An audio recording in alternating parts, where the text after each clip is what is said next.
Hopeman.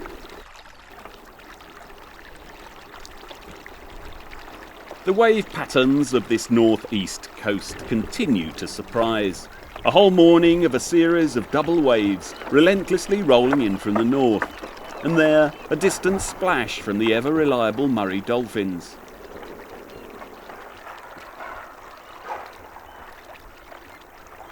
They checked us out for a second or two before disappearing almost as abruptly as they had arrived.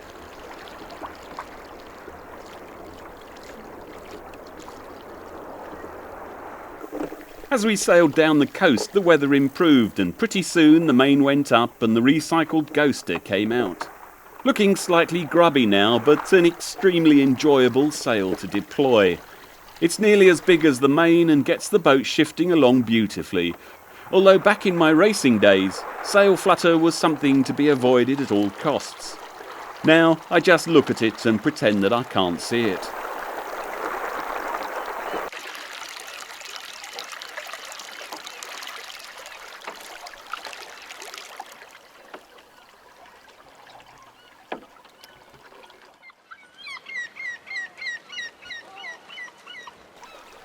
As the Scottish landmass drifted north, it spent 2 periods in the desert fringes down near the equator. One sandy, dry, windswept past was around 400 million years ago, and a second 200 million years ago. These wonderful wind-sculpted sandstone formations along the shore are mightily compressed equatorial sand dunes. Well worth running the boat up on the shore for a closer look, because for those with patience, these formations are full of fossils of all sorts. Among them the remains of the curiously endearing dinosaur called Gekkaya. The size of a spaniel, herbivorous, hairy, lovely snout, egg-laying, highly sociable, neat little feet. It all makes it sound rather like a nice thing to have as a pet. For me here, walking among these remarkable rocks, a few pages of the true history of Earth is told. You can feel it, smell it, walk through it and hear the calls of the birds and the sound of the waves bouncing off it. More magnificent and full of meaning than any church or parliament or bridge or wall ever built.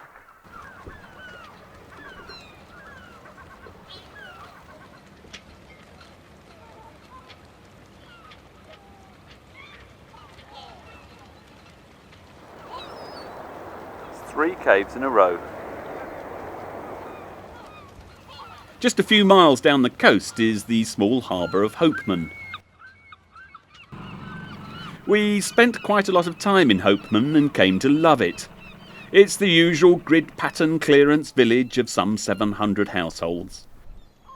There are some public loos open for many generous hours, an Indian, a Chinese, 2 pubs, a co-op and a chip shop.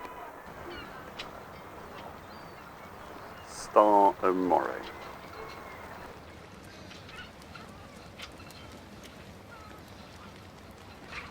Here's a bloke wheeling his stuff, his lobster pots down to the boat, and the colour 5-litre can he's chosen to mark it with is sea blue.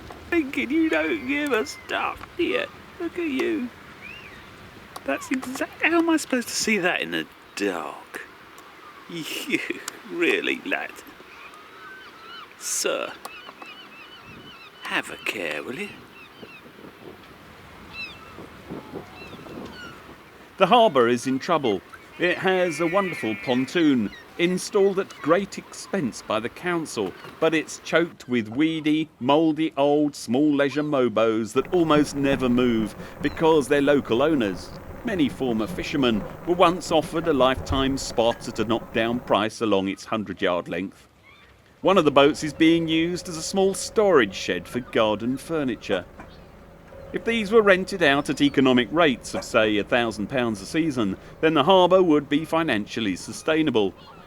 The owners of the boats would be using them regularly, spending money in the shop and the pub. Visiting yachts would be offered a pontoon space rather than a spot along the wall. I'm not complaining, I like walls. Instead, the harbour is slowly falling apart around the perfect pontoon that's littered with the financially inactive berth-blocking eyesores. And this is in a truly terrible state. Look at this. £250,000 worth of work needed to be done on it. And here, if you charged £1,000 per berth, that would be a revenue of £50,000. You could borrow money on that and get this done.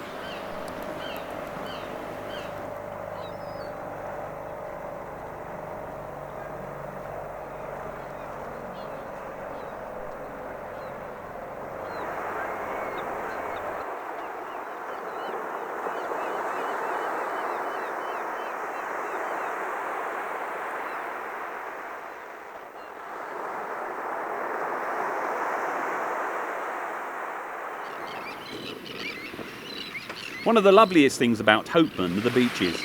To both east and west they are stunning and made of 250 million year old wind-blown desert sand, which is the most wonderful stuff for a barefoot evening walk.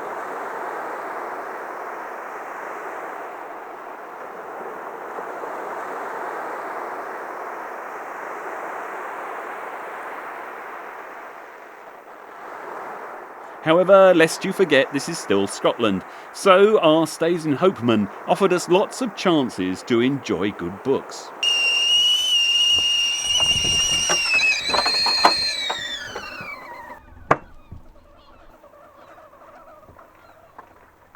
I don't mean to complain, but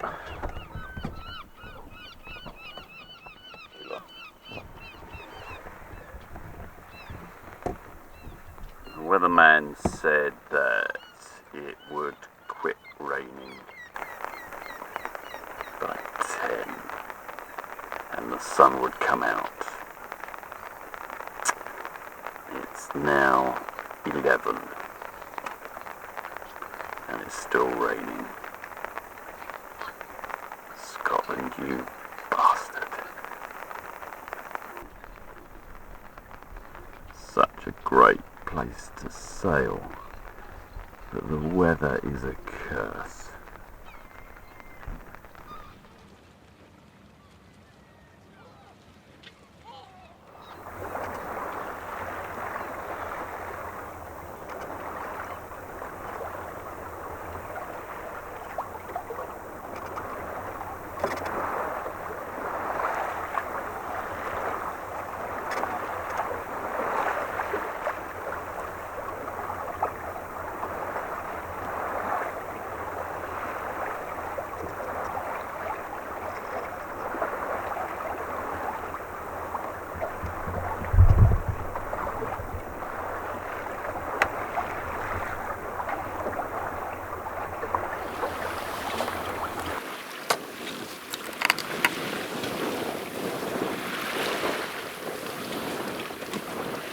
The next 2 days brought us great sailing wind, but the east coast had decided that it was time for a bit of grief, and we ran to Birkhead.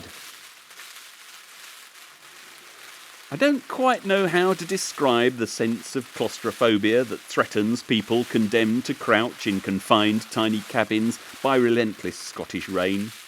The only standing room is in the companionway, with the hatchback and the umbrella up. We take turns at standing. You cannot go out in it because drying wet gear on a small boat, even with 5 tea lights going full blast, is all but impossible.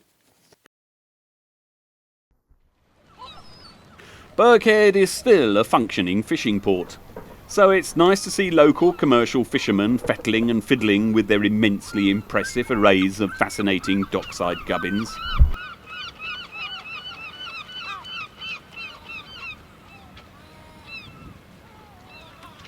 Fishing is changing again though. It always has, always will.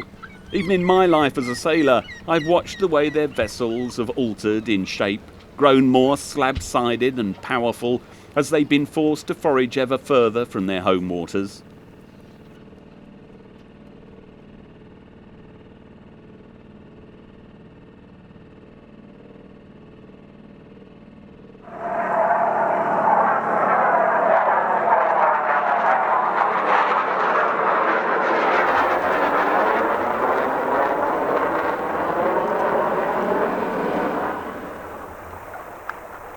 quite a strong breeze blowing, so I am got my little brown sail up, tied underneath it, 3.3 knots, which is fine.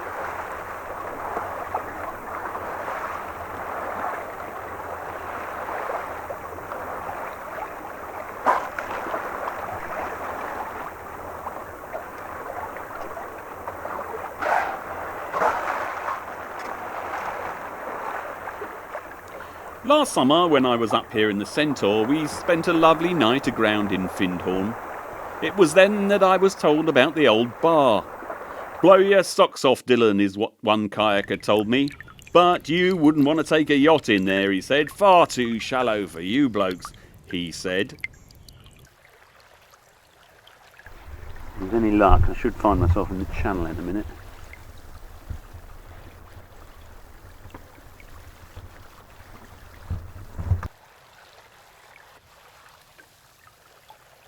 In the event, I chickened out in the Centaur, but I promised myself that I would return with Katie, far better suited to extreme shallow sailing adventures than the heavy twin-keeled westerly. Until a couple of centuries ago, the old bar is where the River Findhorn used to join the Firth. It was once a favourite place for French ships to sneak in, laden with soldiers, guns, gold and pamphlets of fake news from Catholic-controlled printing presses. All part of the French long-term attempts to foment Scottish Highlanders into attacking their perfectly peaceful, easy-going, bucolic English neighbours.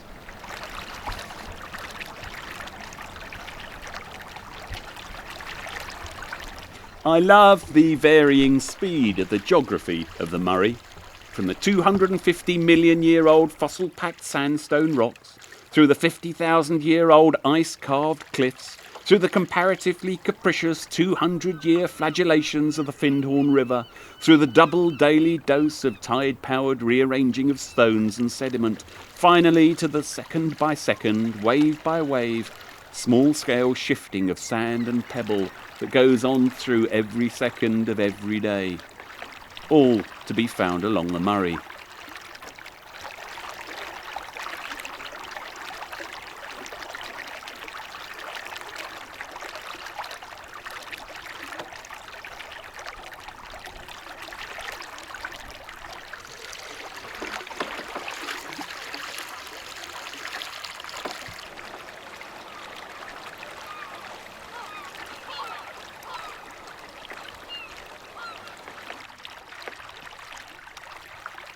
The posts were put in during the Second World War, mainly by squaddies. Forest-cut trees, each of which was buried in an oil barrel filled with high-grade military concrete. It's amazing that they've lasted this long.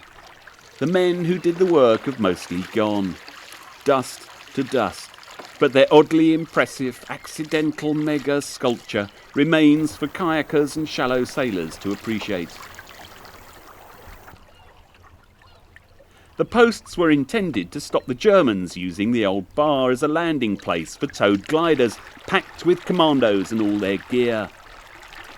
They would have been part of an expected German backdoor invasion of Britain that would have involved establishing a Nazi bridgehead at Inverness.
The inexorable, gradual inundation starts slowly enough, engulfing tiny islets of sand until over the space of 2 or 3 hours, what was once dry land is again part of the sea.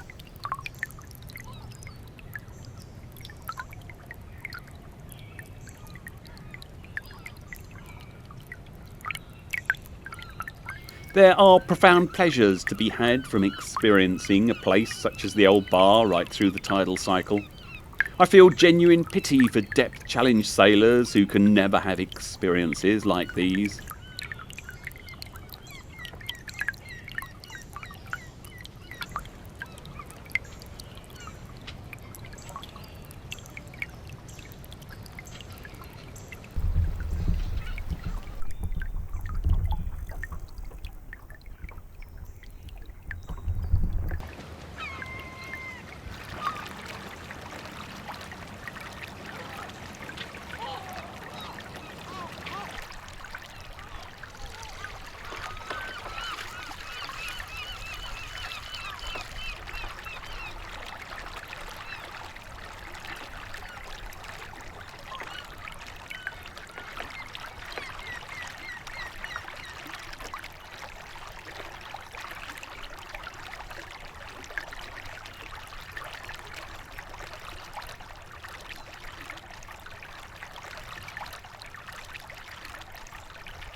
I can say that the Moray is easily the very best the entire east coast has to offer.